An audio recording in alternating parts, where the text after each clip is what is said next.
Bonjour et bienvenue dans ce nouvel épisode de l'École du Jardin. Ça y est, c'est enfin le printemps.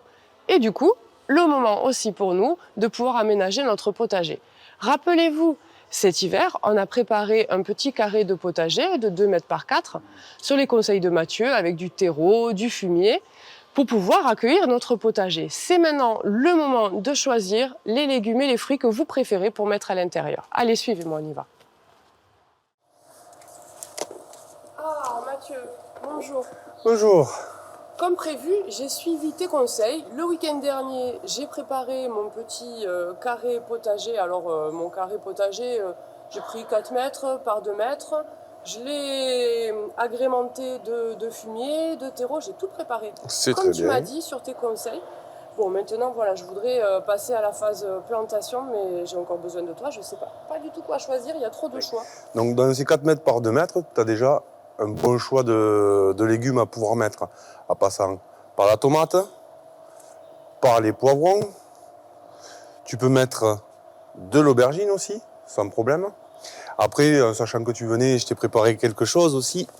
Tu peux mettre de la betterave, assez facilement. Les enfants sont toujours friands. Des blettes. Ils aiment moins, mais ça change un peu, ça leur fait découvrir de différentes choses. Si éventuellement tu me proposes quelques patates, peut-être, pour agrémenter tout ça, là, je serais vraiment satisfaite à 100%. Alors, pommes de terre, c'est quelque chose qu'on aura mis un petit peu en avant sur le courant du mois de fin février, début mars, parce que la pomme de terre a un cheminement beaucoup plus long avant la récolte. On va récolter ça courant d'été, début courant d'été. Donc là, ça fait un petit peu tard. Ça sera bien pour l'année prochaine. Voilà. Il y a des légumes un peu plus rares. Alors des légumes un peu plus, oui, particuliers, ou tu as des courgettes aussi, on n'en a pas parlé, mais tu as des courgettes la classique, la verte, mais des courgettes jaunes, qui sont assez prisées en ce moment, ça donne un goût un peu différent. Il y a quand même une gamme qui est assez importante dans les légumes pour qu'on puisse se faire plaisir.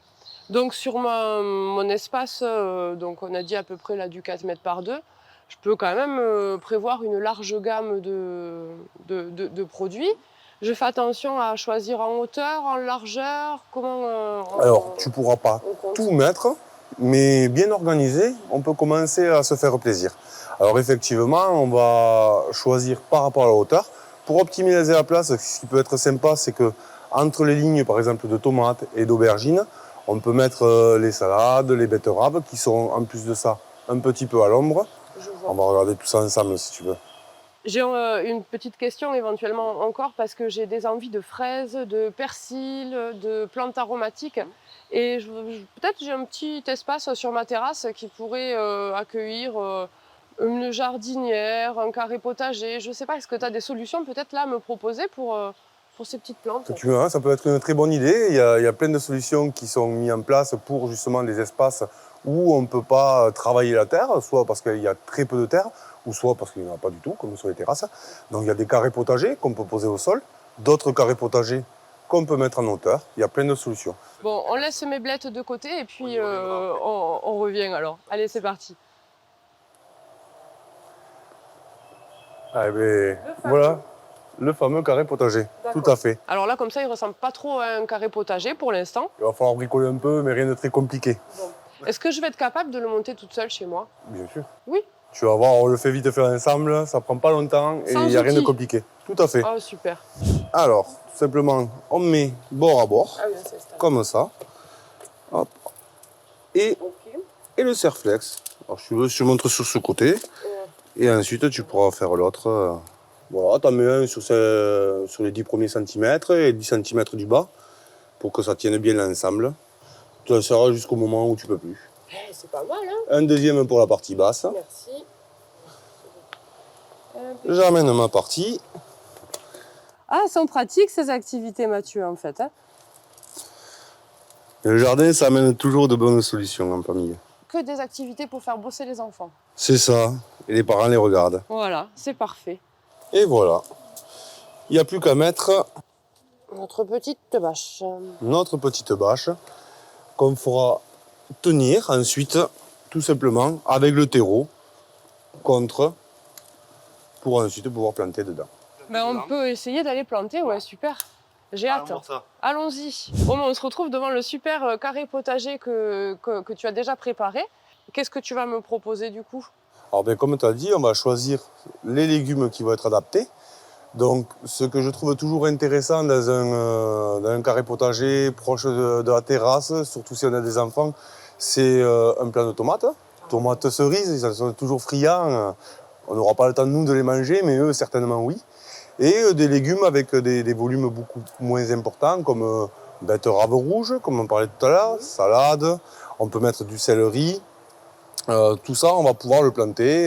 Si tu veux, on peut le faire ensemble tout de suite. Ben oui, pourquoi pas. Voilà, ben on va commencer par la tomate. Alors, rien de compliqué. On va pas forcément le mettre devant, pour pas être embêté. Forcément, on va essayer de choisir une zone sur l'arrière. Le fond. Oui, parce qu'il va devenir quand même assez haut. Tout à fait, oui. Combien on compte? 1 mètre même? Un mètre, 1,20 m, oui. Après, on peut le tailler, le limiter pour pas qu'il devienne trop imposant. Alors, rien de très compliqué. On fait un trou à peu près du volume, vu que la terre a déjà été travaillée à l'avance. On va ramener la terre tout autour, soit à la main comme moi, ou effectivement avec des outils. Moi, j'adore les ustensiles. Voilà.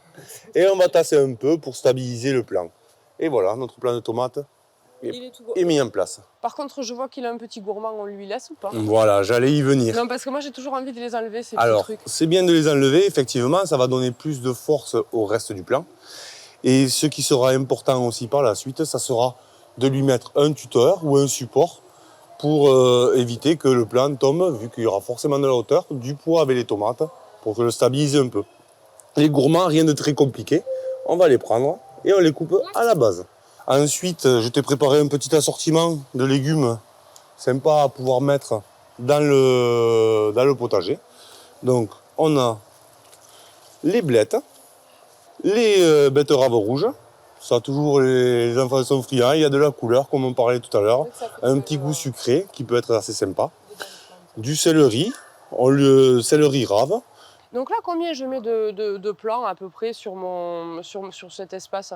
Là, on va pouvoir mettre, on va dire, 2 céleris, une blette et 2-3 betteraves et 1 ou 2 salades. Voilà, avec notre pied de tomate. Ah, mais notre pied de tomate.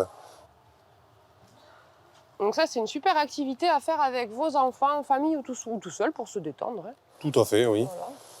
C'est une bonne manière de se relaxer. Je sais que j'avais des petites envies de fraises. Et là, est-ce que tu aurais des petites solutions à me proposer? Parce qu'on ne va pas remettre un autre carré potager. Alors, si on a un espace, on peut, mais effectivement, des fois, c'est plus compliqué.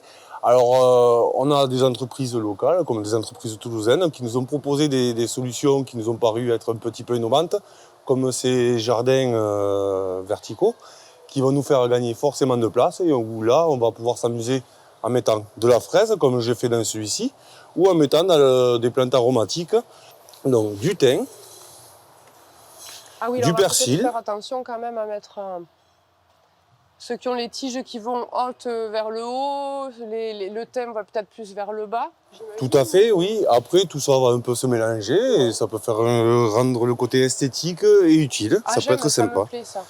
Est-ce que d'ailleurs on va leur donner un petit peu d'engrais ou quelque chose supplémentaire, puisqu'on a déjà préparé notre terre avec du terreau et du fumier, mais est-ce qu'on y apporte quelque chose en complément par la suite? Alors le terreau, lui, va décompacter, le fumier va apporter effectivement de la nourriture, donc c'est bien pour les premiers temps. Par la suite, d'y mettre un petit peu d'engrais, engrais à base organique, tout simplement, qui, pour lui donner un petit coup de boost, arriver sur le début ou le milieu de l'été. Après, la chose essentielle, c'est de faire attention à l'arrosage. Une plante, on peut lui donner à manger tant qu'on veut, mais si on ne lui donne pas d'eau, au bout d'un moment, ça a toujours du mal. Donc, faire attention à l'arroser régulièrement, observer, comme toutes les plantes, comme on avait parlé dans d'autres émissions, comment la plante réagit. Et après, un petit arrosage régulier et le tour est joué.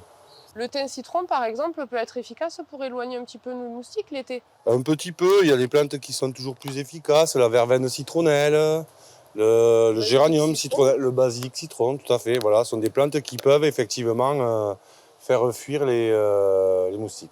Ben, j'ai hâte de pouvoir installer tout ça chez moi. Avec plaisir. À très vite. À très bientôt.